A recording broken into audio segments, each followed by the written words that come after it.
So moving on to more of this crazy style retro stuff, and like I love this kind of stuff. And for me, I'm a bit of a perfectionist because and this is where I think we're pretty different. Like I hate playing things on something where it's not accurate. So one of the big things for me is like I don't have a good way to play old PlayStation games, but I also don't like playing it on the PS3 because it's a bit weird, and the emulators on Windows is just horrible. So there was a new solution for me for this recently with the announcement of PS1 Digital. So just to summarize it, essentially what it is they're taking the digital signal. So like everything from a console perspective is digital and then gets converted at some point into an analog output, like through normally composite cables, component cables if you're lucky, that kind of thing. This mod to the PlayStation is it takes a digital signal like straight off the hardware and then pulls it through HDMI, so you're getting like the clearest picture you could possibly have on like a flat screen TV. And it does lots of important stuff. For instance, it does instant 240p to 480i switching. And the reason why that's important is because lots of solutions, when they switch, it actually makes the flat screen TV pause for a second. So it's like a lot of PlayStation games do this switch because they're switching from stuff like gameplay to full motion video. So if it's switching out and your TV is turning on and off, it's really frustrating and it would kind of piss you off and make you not like the mod.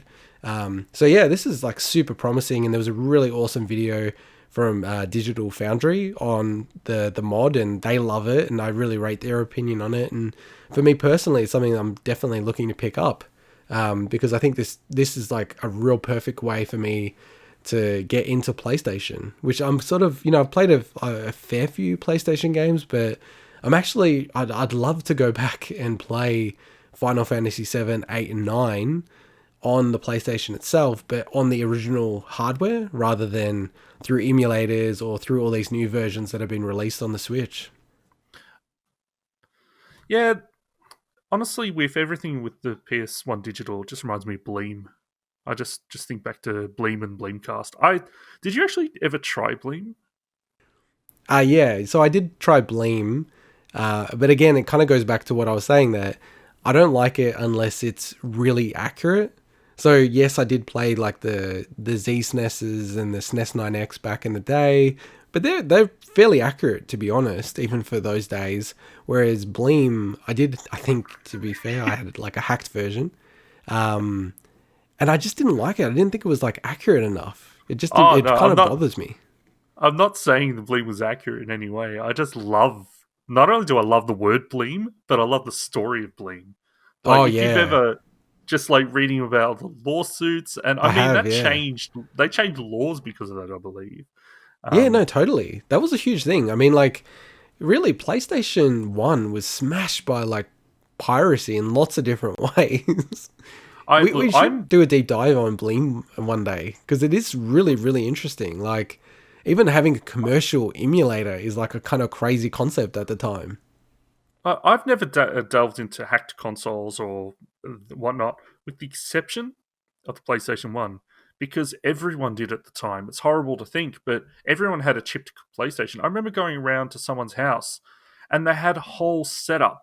They were basically making, like, they were making pirated PS1 discs and selling them out of their home. And you go in there and they had an entire wall full of CDRs to basically burn Die Hard trilogy and all that onto.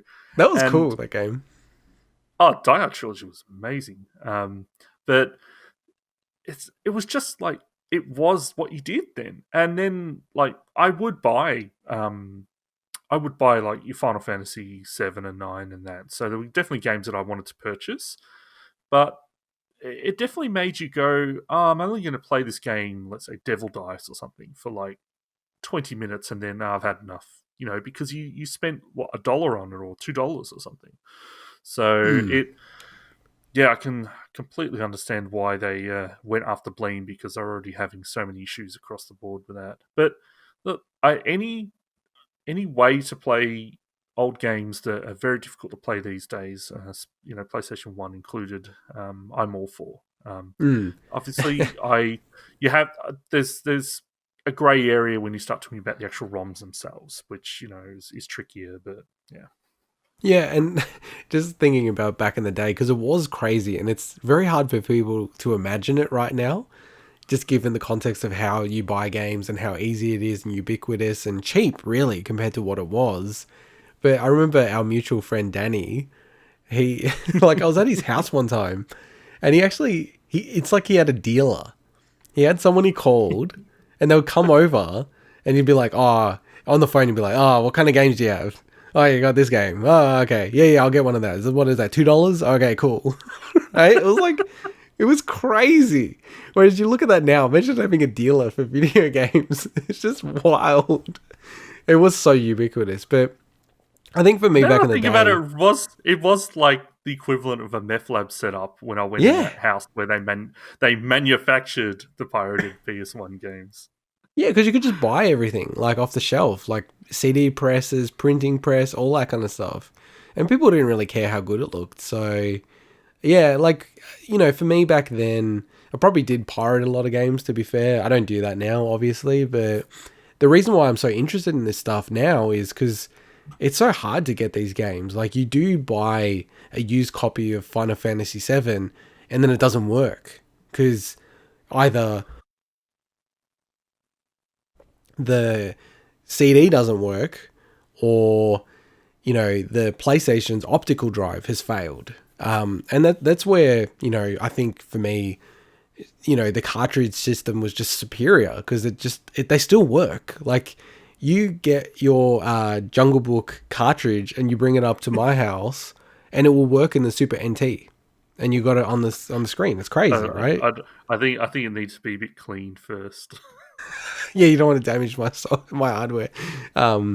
Whereas with PlayStation and disk drives, like it is a worry, and that's why you're also starting to see alternatives. Like there's one, and it's actually Australian, PSIO, where they use the parallel I/O port of the PSX to actually load in games, and there's also a hardware mod that you need to solder on, and there's a new one coming out which I'm more interested in, which is the X Station, and this is kind of the new trend. What they're doing, it's like an optical drive emulator, so again uses an FPGA.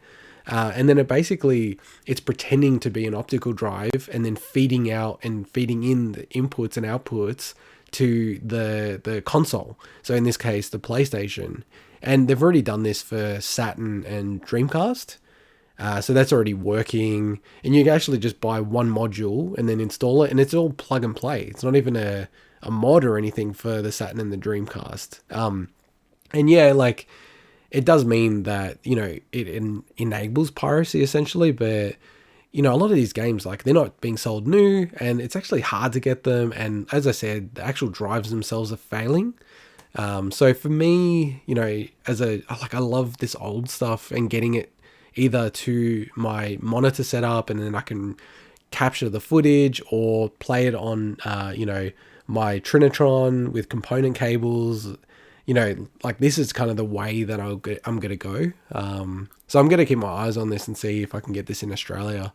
So then I can start And going back and playing some PlayStation games. the approach I take, and I've taken this ever since I ever found out emulation was a thing, which was from you, is I don't enjoy emulation or piracy of any current generation or let's say the Mm, last generation, but anything kind of earlier than that, especially when it gets harder to play these games, definitely harder to track them down if you want to own them legit. The whole thing of you need to own the actual physical copy for this ROM to not be against the law in whatever US state that random thing was taken from. It's that's so difficult to do. There's so many Super Nintendo games and N64 games that unless you're collecting them, which is a very different purpose. A lot of people are collecting games not to play them.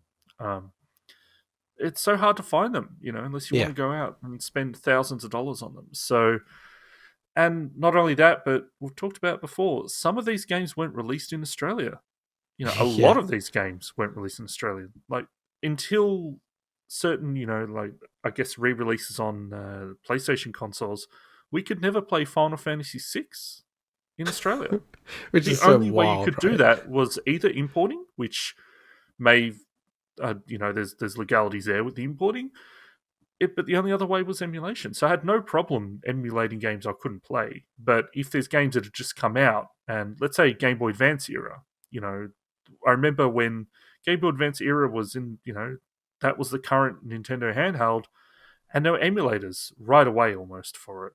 I remember, Mm. they were probably not great, but I remember being like, oh man, I can just emulate these things. But I'm like, well, this is a new game that only came out like 3 months ago, and it's a ROM already, So that's where I'm not a fan of that stuff, just simply because I think we've talked a little before, but it kind of devalues the games in for you as well, because suddenly you'll die once or twice, and you would just say, "Oh, bugger this," and I'll just move on to the next game. Yeah, I totally agree with that. When people, as a gift for my wife's dad, because he's really hard to buy for, and he loves gadgets and stuff, but he's very, very hard to buy for. And I was like, I know that he liked Nintendo and all that kind of stuff. I'm like, and he's very funny with stuff. Like he does like an abundance of things. So I actually made like this retro pie thing, which had like every NES, Game Boy, Super Nintendo game on it, Genesis, everything, right? I found ways to get every single thing working, got it all set up, got a Super Nintendo style controller, and man, he loves this thing so much. But I'm more like you, which is like when there's too many things, it actually kind of just devalues everything. So I've kind of Hmm. gone, no, no, no, no. I'm just gonna like like for instance with the PlayStation, I'm really keen to get this so then I can go and get like Final Fantasy VII, just play that, and then play through other games, play Metal Gear Solid again because I played that at the time, just kind of relive some of that stuff, and also get exposed to games that I hadn't played before. Hmm. So no, like I love this kind of stuff, and I'm always keeping my eyes on some of the bigger developments. There's always little things that happen, but I thought that this one was quite a chunky one and quite an exciting thing for PlayStation because it's never had a solution where it can output from a pure 100% digital perspective through to HDMI. So I think that's really, really cool.